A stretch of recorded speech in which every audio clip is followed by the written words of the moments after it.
Sports ইভেন্টের নতুন একটা গেম ইস্যু আজকে দুর্গাপুরে ইনোভেশন হয়ে গেল।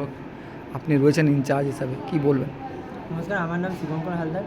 দুর্গাপুরে আমি উসু খেলাটাকে নিয়ে এসেছি এবং আজকে আমাদের প্রথম যে উসুটা আমরা পাবলিকের মাঝখানে তুলে ধরলাম উসু খেলাটা।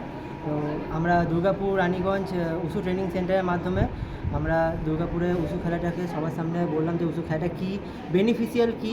ইভেন আমাদের খেলাটা হচ্ছে সবথেকে বড় ব্যাপার হচ্ছে আমাদের খেলা হচ্ছে ব্যবসামুক্ত খেলা। অন্য খেলাদের মতো আমাদের খেলাতে কোনো ব্যবসা নেই।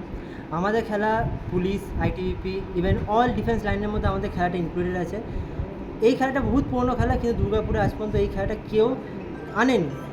এই খেলাটা আনার উদ্দেশ্য এটাই যে ছেলেমেয়েদের ভবিষ্যৎ, যে ছেলেমেয়ে এই খেলাটা খেলে যেন নিজের কোনো ক্যারিয়ার তৈরি করতে পারে আর এবং দুর্গাপুরের নাম আর জেলার নামও যেন উজ্জ্বল করতে পারে। এর জন্য এই উসু খেলাটাকে নিয়ে আসা দুর্গাপুরে।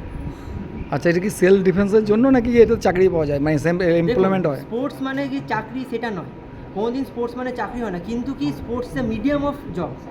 স্পোর্টস দিয়ে আপনি একটা মিডিয়াম পেতে পারেন জবের, যেহেতু অনেক বড় বড় প্লেয়াররা চাকরি করছে, খেলাধুলাও করছে, কিন্তু এখন কি আমাদের মধ্যবিত্ত পরিবারে কি হয় যে খেলাধুলা করতে গেলে একটা চাকরি খুব দরকার লাগে। তো এখন সবার মধ্যে কি আছে যে চাকরি কি পাবো খেললে? তো আমাদের উত্তর হচ্ছে হ্যাঁ পাবেন, কিন্তু সেরকমভাবে খেলতে হবে, মন দিয়ে খেলতে হবে, তাহলেই আপনারা চাকরিটা পাবেন।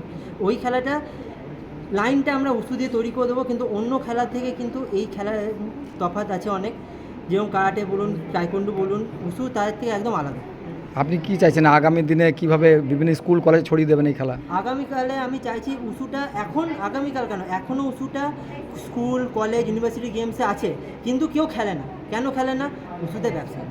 একই কথা, উসুতে ব্যবসা নেই বলে কেউ খেলে না। উসুতে আপনারা কোনো টাকা নেওয়া যায় না, প্লেয়ারদের মাধ্যমে আমরা কোনো টাকা নিতে পারি না উসু থেকে, এই জন্য উসুটা খেলা যায় না। আমার ভিশন এটাই যে দুর্গাপুরের সমস্ত প্লেয়াররা উসু খেলুক, জানুক, নিজের একটা ক্যারিয়ার তৈরি করুক একটা খেলা নিয়ে। সবাই একটা ভালো মাইন্ডসেট আছে, বাজে মাইন্ডসেট আছে যে খেলা মানেই আমাকে টাকা দিয়ে ন্যাশনাল খেলতে হবে, টাকা দিয়ে আমাকে স্টেট খেলতে হবে, স্পোর্টস মানে অনেক অনেক টাকা। কিন্তু আমি ওই জিনিসটাকে বন্ধ করতে চাই। Sports means career. এই দুর্গাপুরে এই খেলাতে কেউ গেছে জাতীয় স্তরে, আমার ন্যাশনাল এই লেভেলে? খেলাতে